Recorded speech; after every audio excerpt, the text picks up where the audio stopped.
So we're diving into hypno vibes on YouTube today, Oh, yeah. specifically Naomi's hypno channeling sessions. Right. I have to admit, it's a pretty fascinating concept. It really is. Like, what exactly is going on there? Yeah. What captivates me is how she uses this technique to potentially tap into like a higher consciousness. Yeah. It's not about the person being hypnotized, Right. sharing their wisdom. Right. It's about receiving these messages from a channeled energy source. That's right. Yep. It's like opening a direct line to universal wisdom. Yeah. Which is a pretty revolutionary idea when you think about it. Yeah. One of the sessions you wanted to unpack was about cancer. Yes. And the channeled insights on its potential spiritual origins. Mm-hmm. Yeah. So let's dive into that. Where do we even begin? Well, this particular session starts with a striking statement. Okay. Describing cancer as a waking call. Okay. Not in a literal sense, of course. Right. But more as like a sudden shift in perspective. A raw and unfiltered look at life. That's a powerful image. Yeah. And it really challenges how we conventionally view illness, doesn't it? It does. It suggests that disease isn't just a random physical malfunction, Right. but a sign. Yeah. Maybe even a message. Precisely. Instead of just focusing on those physical symptoms, Right. the session encourages us to ask, what might this illness be trying to tell me? And the session gets pretty specific, Yes. even outlining potential spiritual connections to particular types of cancer. Right. For example, link stomach cancer to the food we consume. It's almost like our bodies are giving us direct feedback, Yeah. mirroring our choices back to us. Interesting. The session suggests that filling our bodies with processed foods, toxins, or things that don't nourish us could contribute to disease. And as a counterpoint, the session emphasizes turning to nature for healing. Yes. It specifically mentions seeking out natural foods and remedies to restore balance. That emphasis on nature is a recurring theme in many spiritual and holistic healing traditions. It speaks to the idea that we are part of nature, not separate from it, Right. and that our well-being is deeply connected to the natural world. It's a reminder to consider what we're putting into our bodies and how those choices might be affecting our overall health. But it's not just about the physical. Right. No. The session also delves into the impact of our emotions. Absolutely. The channeled information highlights the idea that suppressed negative emotions can contribute to illness. Interesting. This is where the concept of energy flow comes in. Okay, so unpack that a little. Sure. How does this energy flow relate to our emotions and physical health? Imagine our bodies have these intricate energy pathways, Okay. kind of like rivers flowing within us. Oh, If we constantly suppress emotions like anger, fear, or resentment, Okay. it's like creating dams in those rivers. So these emotional blockages can disrupt the natural flow of energy in our bodies. Exactly. And that disruption can manifest in a variety of ways, including physical illness. So it's like the body is trying to communicate that something is out of balance. Yes. But here's the good news. Okay. The session emphasizes that we are not simply victims of our circumstances. Right. We have the power to choose differently. That's a crucial point. The session suggests that we can disrupt inherited patterns or traumas that might be contributing to our current state. Okay. It's not about blame, Right. but about recognizing we have choices. So it's about becoming aware of those patterns. Yes. Those negative emotions we might be holding on to and actively choosing to release them. Precisely. And the session suggests that as we make those choices, our bodies will respond accordingly. Okay. It's about aligning our thoughts, emotions, and actions with a state of well-being. Which is, of course, easier said than done. Right. Let's be honest, a lot of people are hesitant to deviate from conventional medical treatments. Yeah. There's that fear of the unknown, the what if it doesn't work? That fear is understandable. We're conditioned to trust doctors and medical interventions. But the session encourages us to consider that those treatments might be addressing symptoms without necessarily resolving the root cause. It's like putting a Band-Aid on a wound Yeah. without cleaning it properly. Right. The session is prompting us to ask, what's causing this wound in the first place? What needs to shift within me to truly heal? And that's a powerful question to contemplate. Yeah. It invites us to explore a more holistic approach to health, one that considers the interplay between the physical, emotional, and spiritual. Okay, and this is where the session takes a turn into some truly mind-bending territory. All right. It suggests that some illnesses might actually stem from agreements made by our higher selves. What? Like our souls chose this experience for a reason. Now that is a fascinating concept. Right. Are you saying our higher selves might intentionally choose to experience something like cancer? That's what the channeled information suggests. Wow. It frames these challenges as opportunities for growth or transformation, even if they come disguised as illness. It's a lot to process, I know. It certainly challenges our conventional understanding of illness. Right. To think that what we perceive as negative or unwanted might actually be serving a greater purpose. Right. It begs the question, what if these experiences are not happening to us? Yeah. But for us... Right. It flips the script entirely. It does. And the session offers a personal example to illustrate this concept. Okay. It mentions Naomi's sister's husband who had bladder cancer. And the suggestion is that his passing was not a random tragedy, Right. but a catalyst for his wife's transformation. Interesting. This ties back into that idea of soul agreements, the possibility that we plan certain experiences before we incarnate to help us evolve. It's a profound concept. It is. And I know it might raise a lot of questions for some listeners. It certainly does. But even if we don't fully understand it, Right. the concept encourages us to consider the possibility of a bigger picture, a deeper meaning beyond our immediate perception. It invites us to ask, what if there's more to this story than I currently see? Yes. It encourages us to approach these experiences with a sense of curiosity rather than fear. And that shift in perspective can be incredibly empowering.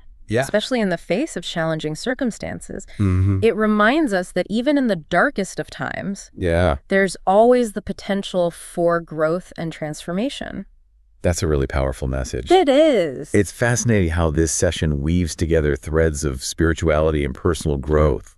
And even this idea of pre-birth planning, this idea of soul agreements is particularly intriguing to me. It is. And I imagine it might be for some of our listeners too. Yeah, it's definitely a concept that requires us to stretch our minds a bit. We're so used to thinking about life in this linear way.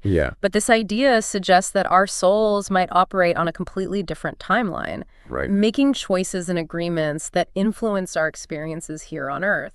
It's like we're looking at a tapestry, where the threads of our physical health and spiritual journey are interwoven. I like that. And illness might be one of those threads. That's a beautiful analogy. And it highlights how this concept of hypnochanneling offers a unique lens through which to view illness. It invites us to consider a much broader perspective. This session also touches on something that we discussed earlier. Okay. The fear many people feel when it comes to deviating from conventional medicine. It's understandable, isn't it? Yeah. We're taught to trust doctors and medical treatments. Right. And for good reason. Yeah. However, this session asks us to consider whether that ingrained trust might sometimes prevent us from exploring other avenues of healing. Especially those that might address the root cause of an illness. Right. Rather than just managing the symptoms. Exactly. It's not about rejecting conventional medicine, but about broadening our understanding of what healing can entail. It's almost like we're being asked to reclaim some of the power we've given away to the medical system. Empowerment is a key theme that emerges from this session. It encourages us to become more active participants in our own healing journeys. It's about recognizing that we have choices, even when faced with a diagnosis that might feel overwhelming or frightening. And that power might lie in understanding the spiritual dimension of illness. Okay. This session nudges us to consider that our thoughts, emotions, and beliefs can have a profound impact on our physical well-being. So it's not just about popping a pill or undergoing a procedure. No. It's about delving into the deeper layers of our being. Yes. And exploring practices that can help us cultivate a state of inner harmony. Practices like meditation. Yeah. Mindfulness. Energy work. Okay. These can be powerful tools for connecting with our inner wisdom and understanding what our bodies might be trying to tell us. It's fascinating how the session weaves together ancient wisdom with a modern understanding of energy and consciousness. It does, doesn't it? It feels both ancient and cutting edge at the same time. It does. This session reminds us that healing is not a one-size-fits-all approach. Right. It's about finding what resonates with us individually. Yeah. And taking an active role in our well-being. This session also highlights the importance of connecting with nature, not just through diet, but also through spending time outdoors, grounding ourselves, and appreciating the natural world. That connection to nature is so vital. It is. And yet, in our modern world, it's something that many of us have lost touch with. It's about remembering that we are part of a larger ecosystem. Yeah. And that our health is intertwined with the health of the planet. Absolutely. Now, I know we've been focusing on the preventative aspects of healing, Right. but this session also speaks to those who are already dealing with illness. Right. What message does this session have for those who might be going through a difficult health challenge? The message that emerges is one of hope and empowerment, even in the face of adversity. It encourages individuals to view their illness not as a defeat, but as an opportunity for profound learning and transformation. So it's not about giving up or resigning ourselves to our fate. No. It's about finding meaning and purpose in our experiences. Yes. Even the most challenging ones. Exactly. And it's about recognizing that even serious illness can be a catalyst for growth and a deeper understanding of ourselves. It's about asking ourselves, what is this experience trying to teach me? What changes might I need to make in my life? And it's about being open to exploring alternative healing modalities. Okay. And recognizing that we're not alone on this journey. There's a whole network of support available to us, both from healthcare professionals and from the wider community of people who are also navigating their own healing journeys. Absolutely. And the session reminds us that even when things feel dark and uncertain, there is always the potential for healing and transformation. I love that. It's a message that can be so comforting and empowering. It is. Especially during difficult times. Now, we've talked about a lot of different aspects of this session. The spiritual roots of illness, the importance of choice, the role of nature. But there's one more piece of the puzzle we need to delve into a bit deeper. Okay. This concept of soul agreements. Ah, yes. The idea that on a soul level, we might actually choose to experience certain challenges in this lifetime. Right. This is where things get really interesting, don't they? It certainly challenges our conventional understanding. It does. Of how the world works. Right. And how much control we actually have over our lives. It does. It requires us to step outside of our linear, ego-driven way of thinking. Okay. And embrace a more expansive view of reality. Okay, I'm ready for that mind expansion. How do we even begin to wrap our heads around this concept of soul agreements? Well, it starts with imagining that our souls, before we were born into these physical bodies, had a level of awareness and agency that we might not fully access in our everyday lives. So our souls are kind of like wise old beings who Yeah. have a plan for us. Exactly. And that plan might include certain challenges or experiences that are designed to help us grow and evolve. It's almost like choosing a curriculum for a course we're about to take. And in this case, illness could be one of the lessons in that curriculum? That's the suggestion. Yes, illness could be a way for our souls to learn specific lessons. Develop particular qualities, or even fulfill a certain purpose in this lifetime. Wow, that puts a completely different spin on how we view illness. It does. It's not just a random, unfortunate event. Right. It could be a purposeful experience woven into the fabric of our soul's journey. Exactly. And that reframing can be incredibly empowering. It allows us to find meaning and purpose, even in the midst of suffering. Okay, now I understand why this concept might be both comforting and unsettling at the same time. It certainly is. It challenges us to expand our understanding of what's possible and to consider that there might be a much grander plan at play than we can currently comprehend. It's like acknowledging that we might not have all the answers. Right. But trusting that there's a greater intelligence guiding our journey. That trust can be a powerful antidote to fear and despair. Right. Especially when facing difficult circumstances. Let's circle back to the personal example that the session mentions. Okay. Naomi's sister's husband's bladder cancer. How does this story fit into the idea of soul agreements? The session suggests that his passing, although incredibly painful for those left behind, might have been part of a prearranged soul agreement. So it's not about minimizing the grief or suggesting that his death was somehow preordained or inevitable. Right. It's about exploring the possibility that there might be a deeper meaning or purpose at play. Yes. One that transcends our limited human understanding. Exactly. And this concept of soul agreements can be particularly helpful in understanding experiences that might otherwise seem senseless or tragic. It's like remembering that we are spiritual beings having a human experience, and that there might be forces at work beyond our immediate perception. And that those forces might be guided by a love and wisdom that we can't always fully grasp from our limited human perspective. Okay, so we've delved into some pretty deep waters here. We have. Spiritual roots of illness, soul agreements, Yeah. the potential for transformation. Right. It's a lot to process. And I imagine some of our listeners might be wondering what it all means for them, for their own lives and experiences. That's a great point. I think the biggest takeaway from this session is that we have more power and agency than we often realize. We're not just helpless victims of circumstance. Right. We have the ability to make choices. Yes. To shift our perspectives and to tap into our innate healing abilities. And we have the capacity to find meaning and purpose even in the midst of adversity. This session is like a call to action, encouraging us to take an active role in our own well-being and to explore the deeper dimensions of our existence. Absolutely. And to remember that even when things feel challenging, there's always hope. Always the potential for growth and healing. I think that's a perfect place to wrap up part 2 of this deep dive. Okay. We've covered a lot of ground, and I'm sure it's a lot for our listeners to digest. Right. Hopefully this conversation has sparked some curiosity and new ways of thinking about health healing and the interconnectedness of our physical, emotional, and spiritual selves. I agree. I hope this has encouraged our listeners to question their assumptions and to embrace the mystery and wonder of this human experience. Wow. That last segment was a lot to take in. It was. Soul agreements, higher selves, choosing experiences before we're born. Yeah. It's definitely mind-bending stuff. It is, isn't it?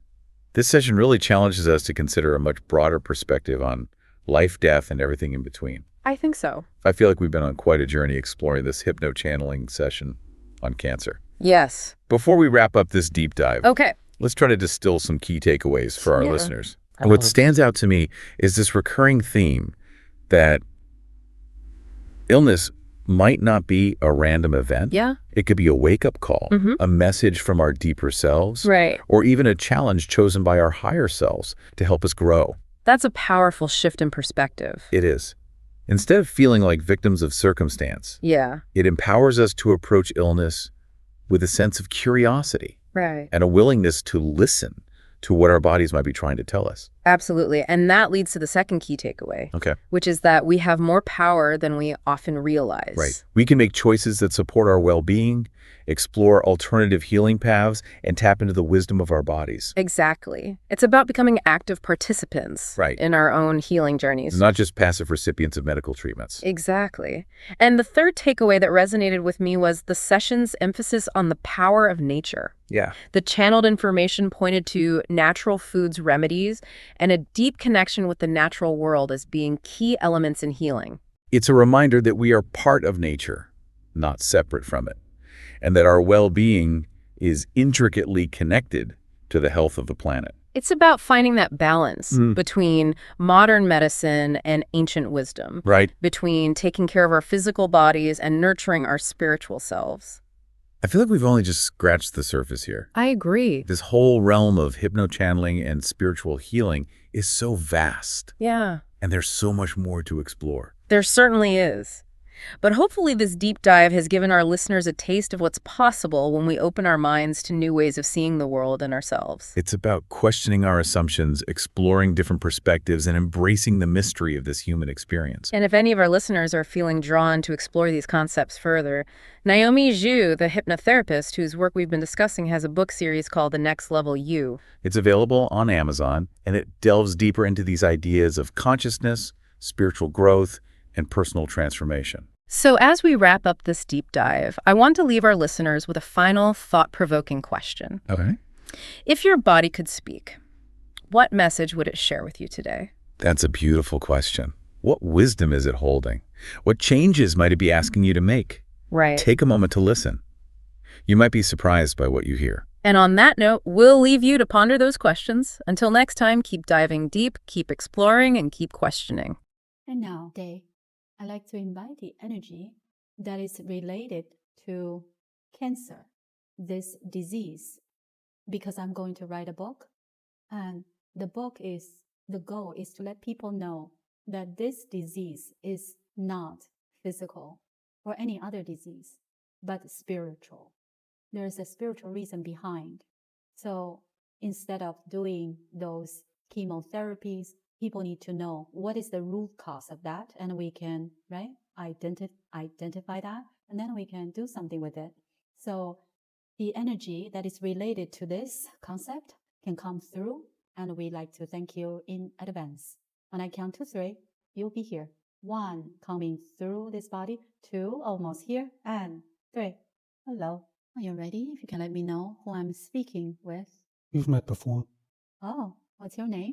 Obvious higher self. Nice to have you here. And maybe you can also heal him using this opportunity. If it's required. So what you can tell us that what is cancer? It's a waking call to give people a abrupt and unfiltered way of looking at your life in its most purest form. So let's say when someone was diagnosed as some type of cancer, what this person should do next? Look at where the cancer is originating from. But our medical system, we would not be able to know that. They have different types of cancer. Right. So let's say stomach cancer, that will make you want to look within the foods that you're ingesting. Right. So see, people here, they usually go to the hospital, they get this chemotherapy treatment. So instead of doing that, what do you suggest? Using nature. Nature has all the medicine to use to cure illnesses. The modern medicine and modern technology is filled with side effects that will weaken the body more than benefiting it. So let's say, can we just by eating natural food? Yes. Or maybe... And using the plant system already in place in nature, that alone could cure multiple diseases within human society. Right. So the eating, let's say, vegetables, right, things from the nature can fully detox the body? Yes. So let's say if it's not a stomach cancer, it's because of suppressed negative emotions. People do not realize that your energy from within is a huge part of the flow of your energy and flow of your blood. Goes hand in hand. Right. So if this is the case and the person is aware, what do you say what the person should do from that point? What do you mean aware? Sometimes people are not aware. They think it's genetic. It's not the main cause, but ancestral bloodline does get passed down throughout the generations. Certain trauma? Curses and trauma, yes. But that alone could be disrupted by your own energy. You alone have that power to disrupt that continuation. Right. So let's say, because most people don't think this is because of the emotions have been suppressed. But if they are aware and they're accepting this idea, what is the next for this person? In the coming days, you'll see a change in your bodily systems. It will be apparent. But people say they're not, how to say? If the decision is made to not make the change, then the body itself will go along with that decision. It will just dissipate in a way that is necessary for the soul to continue in other places. Right. So let's say if the person decide to release those emotions, what it will be like. So the person will live and act differently. Yes. The change will be noticeable. Let's say I have a friend and he understands this kind of concept, but he's still doing the chemotherapy and many times. What do you say to those people? Like I said before, if he chooses to go to other alternative means, have him give the suggestion in going into nature to ingest natural foods and natural medicine. But if that choice is not in his realm of understanding, then let him go along with his own inclination. Right, because people usually are afraid. That's my experience when I talk to them. They're afraid if they don't do what the doctors suggested them, they feel not comfortable enough. Just do some natural remedies. Western medicine especially has made that more of a fear-based and more apparent in the way people conduct their lifestyle. They feel as if doctors have a one-way solution and that's all they could look at. But when they realize that there's other means of improvement, they will realize that doctors do not know it all. Because they're not to cure the cause. They just prevent it temporarily and go on with their business. If the cause is still there, right, you can cut off the cancer cells, but they still will come back. Yes. So this is the question. So who created this? So that person, the higher self? Most times an agreement was conducted or created from the beginning. to make that individual come to a path of choices.